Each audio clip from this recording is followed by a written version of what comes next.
Muy buenos días a todos. Good morning, everyone. First of all, I would like to congratulate Mexico Oil and Gas for this amazing gathering. I was here last year, and I can see how much the success of this meeting has grown. I guess this is also a reflection of the interest that people have in Mexico's oil and gas sector, and of course, that pleases me very much. I would like to thank Mexico Oil and Gas Summit and Review Team, as well as Jerome Posima, for the invitation to participate in this meeting today. I'm going to be giving the highlights of the transformation of Mexico oil and gas industry. Perhaps at the beginning, some of the ideas that I will be presented, you have already heard them before, but I think it's good to recall where we're coming from, and also to emphasize the speed at which Mexico has been implementing this all-comprehensive energy reform. Then I will spend some more time in where we are at today and some of the challenges we are facing as we move forward, not only in the implementation of the upstream reform, but more importantly right now in the midstream and downstream opening. Well, this, I know you're very familiar with this, but I like very much this picture because this was taken on December 20th, 2013. This is the date in which Mexico's energy reform at the constitutional level was promulgated, so it was made the law of the land. And let me just mention that this reform has been labeled as the most comprehensive revolution of an energy sector that takes place anywhere in the world. Usually countries go either through an energy reform or a hydrocarbon reform or an oil reform or a gas reform, but here in Mexico we decided it was about time to catch up with the rest of the world, and so we did an all-comprehensive energy reform that also takes into account sustainability and the concept of the transition to clean energies. So we have hydrocarbons opening, electricity opening, as well as an emphasis on clean energies. Of course, once we had the constitutional reform, we had to dedicate some of our time to define the secondary legislations and all the regulation, and we enacted all of these in August of 2014, all the 21 laws.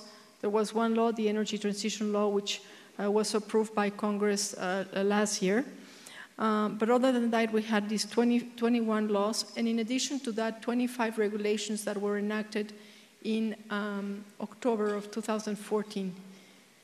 These, of course, came also hand in hand with the new institutional arrangement, the redefinition of what each of us was doing, and basically one very important point is the strengthening of our regulators. We have a design of our regulators that is very much what is international best practice, where we have the National Hydrocarbons Commission, which is in charge of regulating the upstream, the Energy Regulatory Commission, which is in charge of regulating the mid-downstream as well as the electricity sector, and finally the ASEA, which is in charge of industrial safety and environmental protection of the hydrocarbon sector. This is very important to us because these regulators not only have an important degree of autonomy, but also they have been strengthened and they have a lot of transparency, a very strict ethics code. And I know at the beginning this was something that industry complained about because they were used to having one-on-one meetings, and that's something that you can no longer have. A lot of transparency, minutes are put up, you can follow the meetings through internet, etc. The other thing that we don't talk about very often, but I think is a very central transformation, is the creation of the Mexican Petroleum Fund. And this is something that, as we speak, you can go into the webpage of the Mexican Petroleum Fund and you can see how all the oil revenue is going into the Mexican Petroleum Fund, which is in charge of administrating this. And as you know, the Mexican Petroleum Fund is a fund that is located within the Central Bank of Mexico. Okay, so in the upstream, let me just remind us how the model works. First of all, and I know this is the way it is in most countries, perhaps with the exception of the United States, but hydrocarbons in the subsoil belong to the nation. And this is something that was extremely important to Mexican society, and it still is so in our model. Now, we have two ways in which the Mexican state can develop its resources. One is through entitlements that are granted to Pemex, and the other one is through contracts. The contracts are awarded through a bidding process that is conducted by CNH. The first act that we did in terms of the upstream was round zero. And round zero is something that we have seen in other parts of the world, like in Brazil and Colombia. Well, here in Mexico, we conducted round zero, which was defined, the criteria for round zeros were defined at the constitutional level. And we granted Pemex 83% of Mexico's 2P resource and 21% of prospective resources. Now, that's a base from which Pemex could continue producing in the order of 2.5 million barrels a day. But it is just a base because Pemex can compete in the other rounds of the state and increase its acreage. Now, in terms of the reform, and let me point this out because I think it was one of the key reasons why we did this reform, we gave Pemex also the tools to be able to do joint ventures with other companies and in that way be able to develop its acreage and also go to places where it didn't have the technological capabilities to do it so. So one of the key announcements that we have had this year is the announcement of the Farmout in Trion, which is in ultra-deep waters in the Gulf of Mexico, in the Perdido area. And this is really, this is a very important announcement because it's really has two components that I like to stress. The first one is we're breaking from the past in the sense that we are actually allowing Pemex to get into this sort of consortia where they can actually get the technological know-how, the operational know-how to bring these areas to development, to production. So this is what this will be one of the successes of the reform. The other one is that it gives Pemex much more flexibility. And you will be hearing much more about the formal announcement of this Trion at the end of this month. The idea is that we have the bidding date on the same date that we have the bidding date for ultra-deep waters of round one, that is December 5th of this year. And we are very likely to see much more farm-outs thereafter.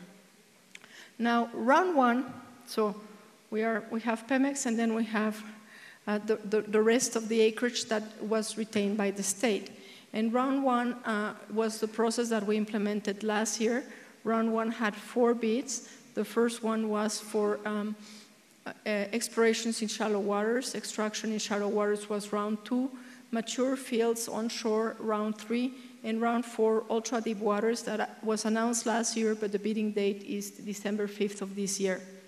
Now, the important thing here is that just 1 year after we awarded the first contract, which was July 15th of last year, to date, we have already 16 new operators in Mexico. And this is very important for our country because we are trying to revert the decline of oil and gas production.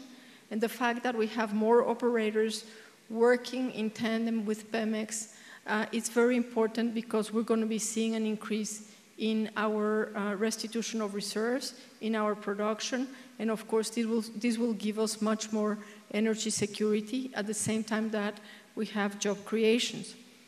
One point I like to stress is how quick we're doing this. As I said, December 13, we had the constitutional reform. 2014, we had the laws.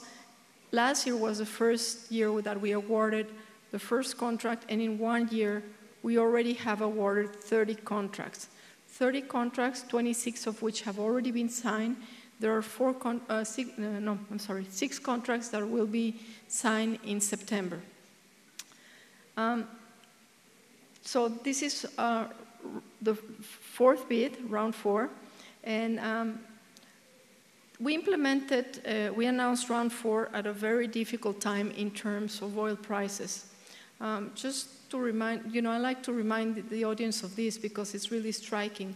When we announced round 1 in August 2014, WTI was $102. By the time we conducted the bid for 1.3, that was in December of last year, we were at, WTI was around $25 a barrel. So, of course, we've been implementing this reform under very strenuous situations in terms of the volatility of the international oil market and prices. Nevertheless, and this is something that I think is quite interesting and speaks loudly about the opportunities in Mexico, we have already 26 companies that have shown interest and have pre-qualified to participate in the bid for ultra-deep waters. This bid, as I mentioned, will take place in December of this year. And we have for this a license contract. We have 10 areas, 4 of which are in the Perdido area, and 6 of them in the saline basins of the south. And we are really having deep and ultra-deep water from 500 meters depth to 3,600 to 3,600 meters depth. And we're really awaiting this bid. We think it's going to be very interesting. For this bid, we selected a license contract. For shallow waters, we had production sharing contracts, for onshore license contracts, and for this, we had also a license contract.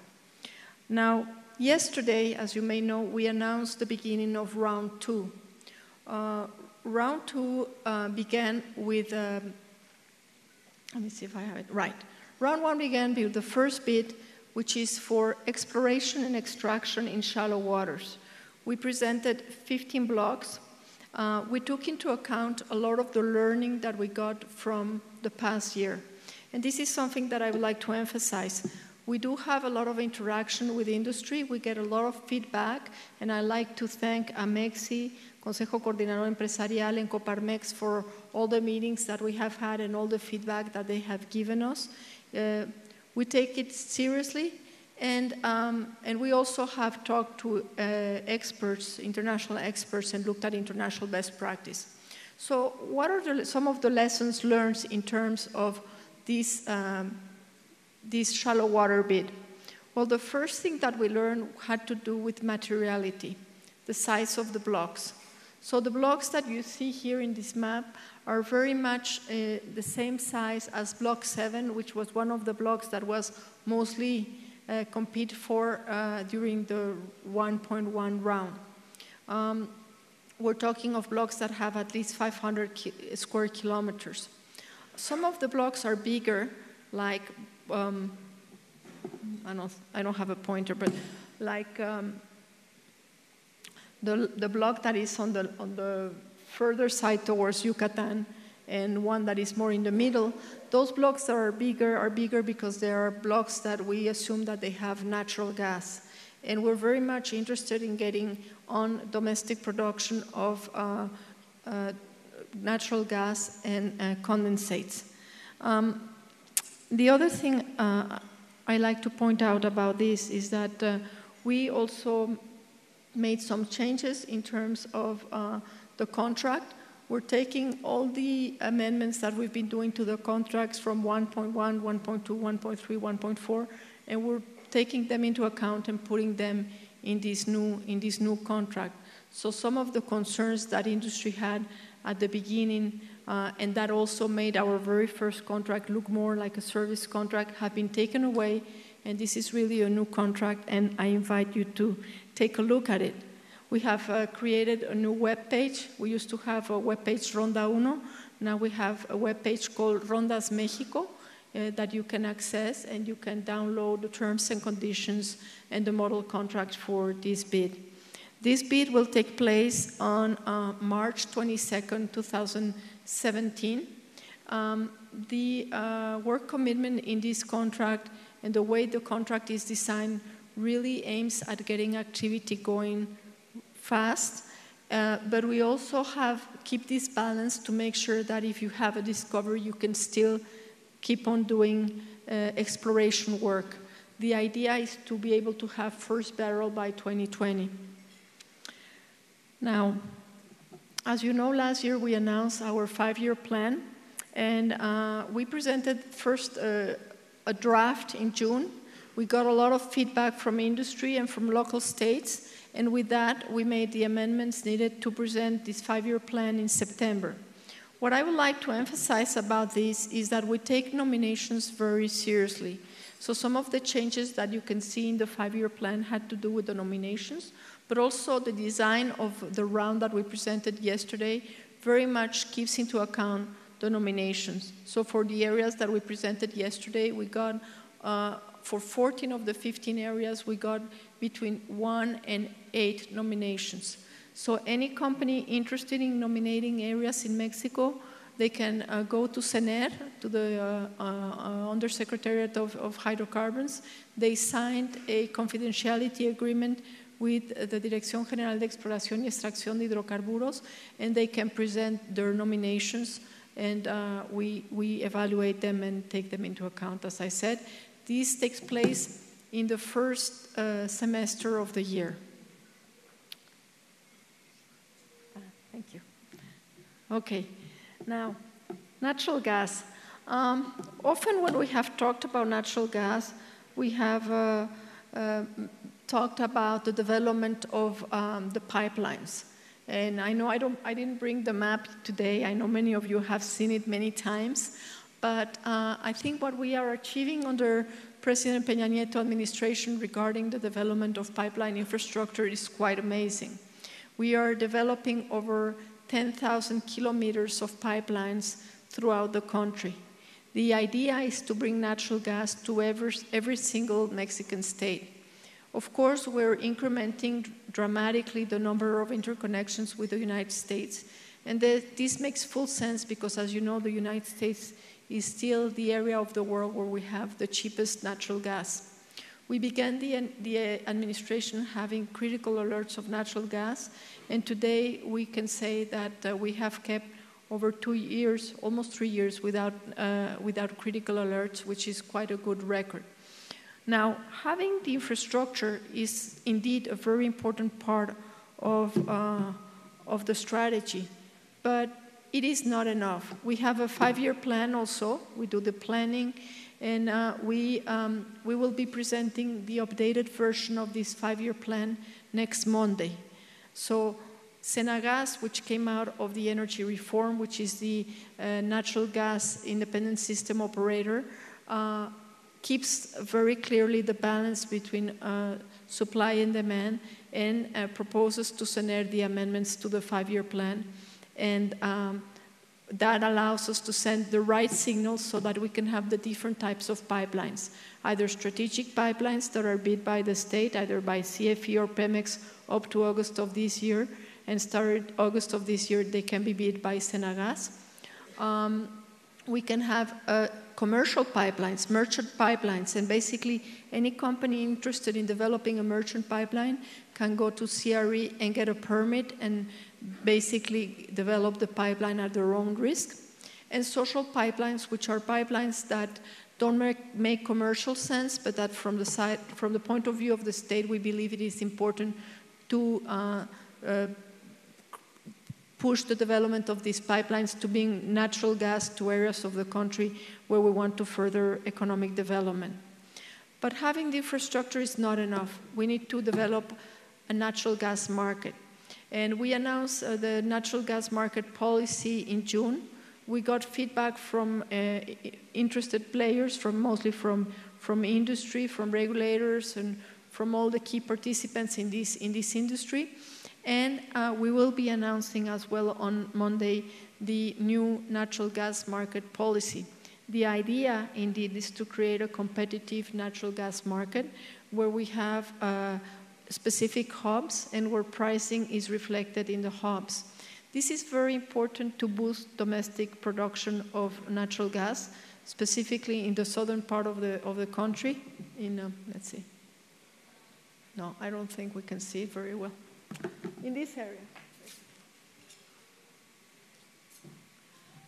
because currently the pricing that we had was such that you got lower prices than Henry Hub, and therefore it was not competitive for Pemex to continue production of natural gas. So having the right signals in terms of pricing will not only boost the development of infrastructure, but also the domestic production. And this, of course, as you can see, goes hand in hand with the idea of including some blocks of natural gas in the 2.1 bid that we presented yesterday. Okay. So as I said, the reform is fully comprehensive. We often spend a lot of time talking about the upstream and also about the natural gas pipelines, but we have a very important opening and a very challenging opening in the mid and downstream. And this is one that I like to emphasize in terms of business opportunity. The reform is very clear. Mid and downstream is completely open to private participation. You don't have to go in association with Pemex. You can go on your own. You basically have to go get the permit from the specific regulator, usually from CRE, only for issues like establishing a new refinery or getting an import permit, you have to go to CENER. And here, just to give you some numbers, Mexico imports over 74% of the petrochemicals it consumes, over 53% of the gasoline, 38% of the diesel, 34% of the jet fuel, 36% of LPG. And so this, I think, speaks loudly in terms of the opportunity that there is to supply this growing market.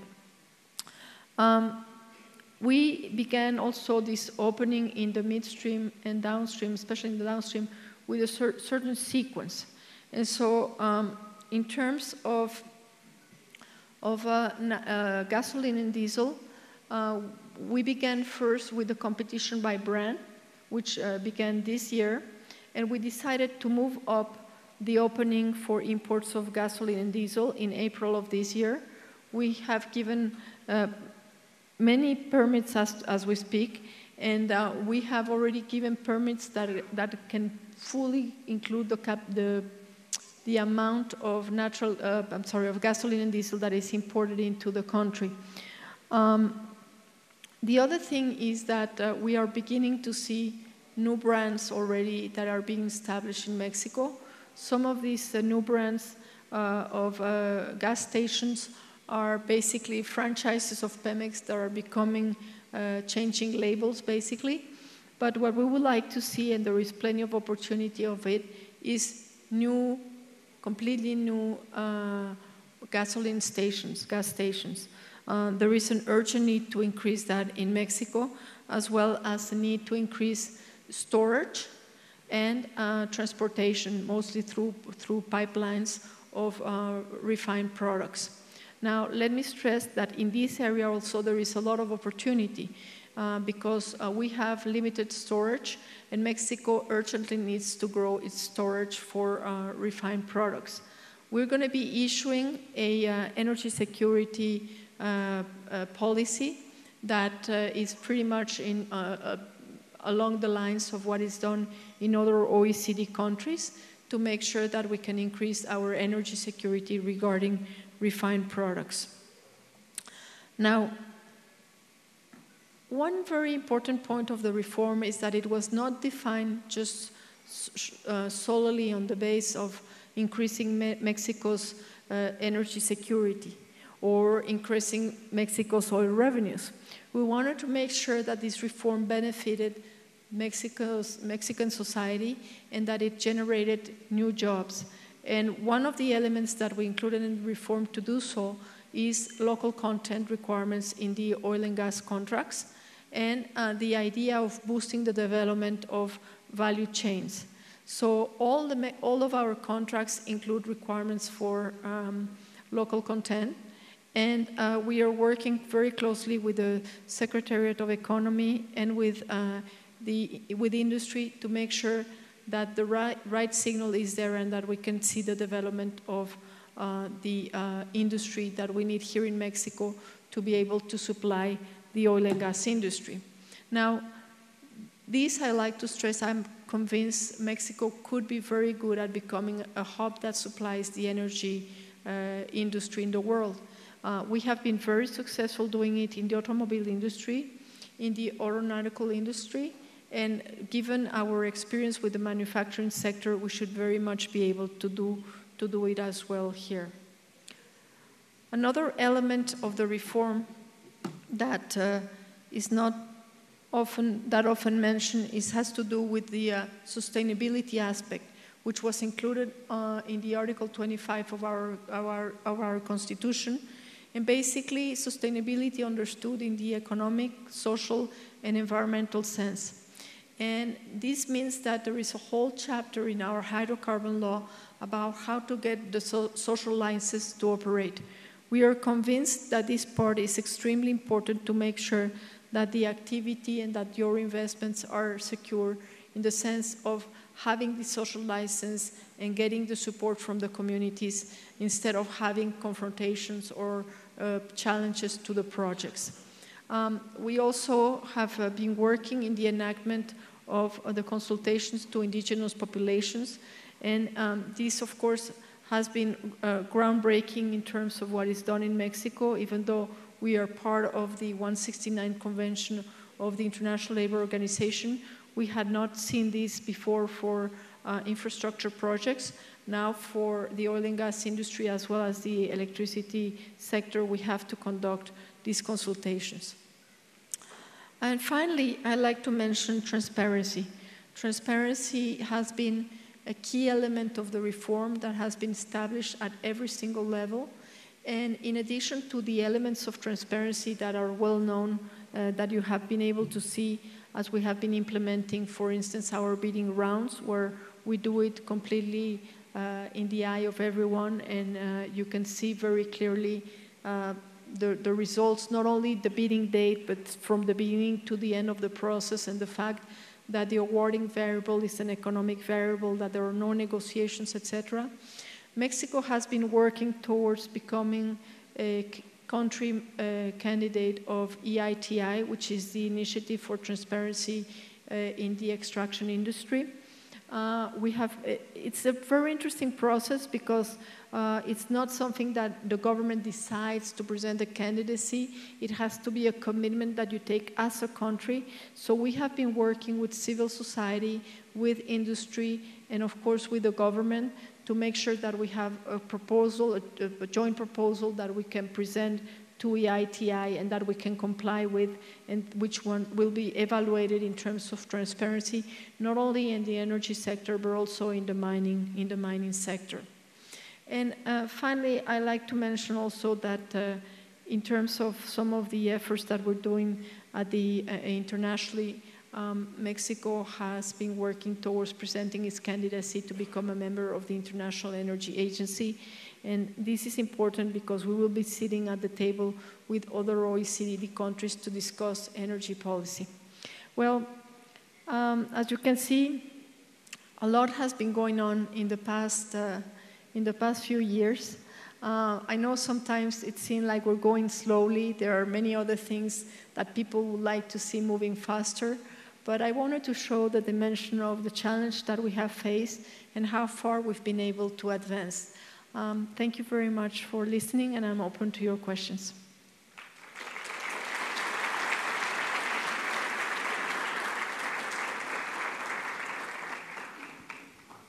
Hello. Good morning. My name is Mike Martinez, Vice President, Business Development for Wood Group. We're an international engineering, procurement, construction, operation, and maintenance service provider. You had mentioned that you learned a lot from the initial round one bidding process and incorporating some of those changes into round two. What are the key elements of the main modification or changes to the contractual terms that you learned from round one that you're now incorporating into round two? Yeah, thank you for your question. First thing is, when we presented our first contract in December of 2014, sort of the feedback that we got is that it looked very much like a license contract. I mean, like a service contract, like one of Pemex's service contract. And I think the contract that we have right now looks pretty much to what industry is used to in other parts of the world. Some of the elements that industry had expressed concern, for instance, had to do with administrative rescission. Administrative rescission has been a challenge because it's something that is established in the Hydrocarbons law, Article 20 of the Hydrocarbons law, and therefore that's something that we have to keep in all of our contracts.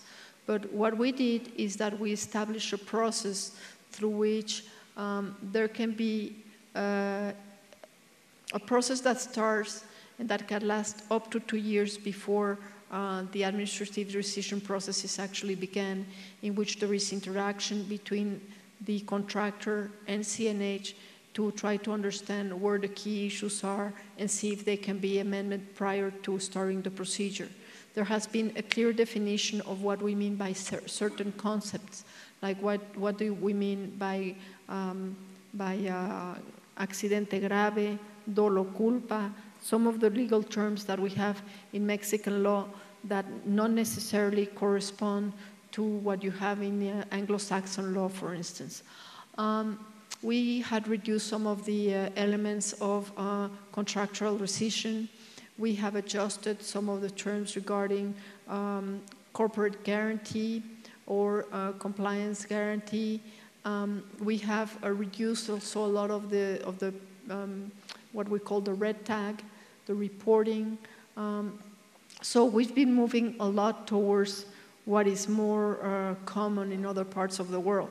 Also in terms of the awarding variable, you could see it yesterday in terms of the 2.1, more emphasis given to work commitment. So little by little, we have been listening, we have been making the adjustments towards something that we think makes this a competitive contract by international standards.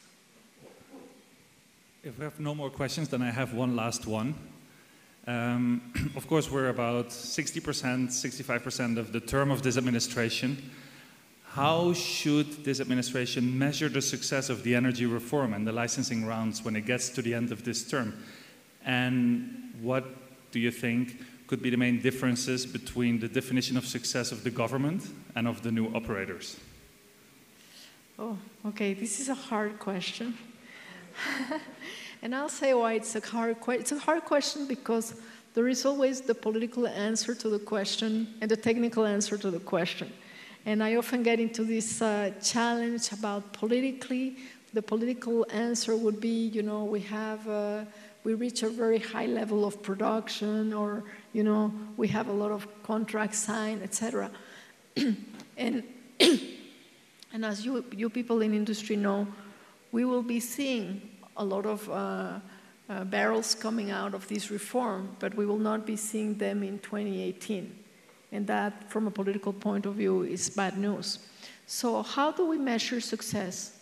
Well, first of all, I would say we can measure success and say Mexico has been successful, and this administration in particular has been successful because we have given high priority to transparency, and I think this is something that is recognized all over the world. We had set a very high standard in terms of how to conduct our bidding rounds and how to award contracts in a very transparent manner. Perhaps sometimes certain companies don't like it, but I think right now it gives a lot of certainty to everyone. The other thing will be the number of operators that we have in the country. And I would say not only the number, but the quality of the operators. We felt very proud of the fact that when we had around 1.2, we had three important operators that signed our contracts. One, of course, was Eni International from Italy. This was important because it was really the first major oil company that came to Mexico and signed a contract, was awarded a contract and signed it.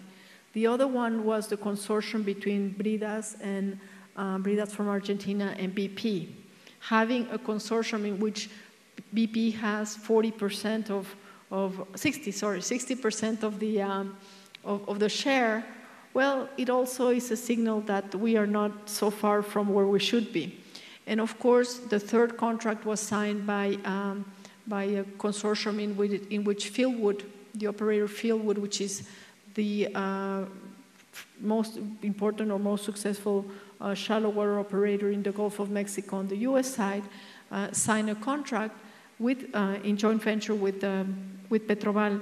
We thought it was very important. It was very, so that success, having 16 new operators, and within those 16 operators, we have also new Mexican operators. And this is something that we want to have. We want to make sure that we can attract the technology, the know-how, the experience, but also that we begin to see a new Mexican oil industry that is booming. So that will be also a sign of success, continuing the implementation of our rounds, being successful, and having more oil contracts that are signed. What was your second question? So that's on the upstream side. In the mid and downstream side, of course, it's a big challenge. I don't want to deny it, but being successful in the opening and the creation of competitive markets in the refined products, not only in natural gas where things have been moving well, and I hope we're very successful in the creation of this natural gas market, but more importantly in the opening of gasoline, diesel, LPG, which are products that also go directly to the consumer. If something goes wrong in the upstream, people, regular people don't feel it.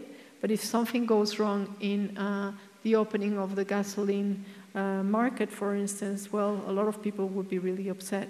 So making sure that we can get to a situation where people begin to get used also to the volatility of the prices will be a sign of success. But we have a lot to do, and we do need the support and the help that we can get from all of you. The feedback, continuing the open dialogue will be very important. Well, thank you very much. Thank you very much to all. Have a good day.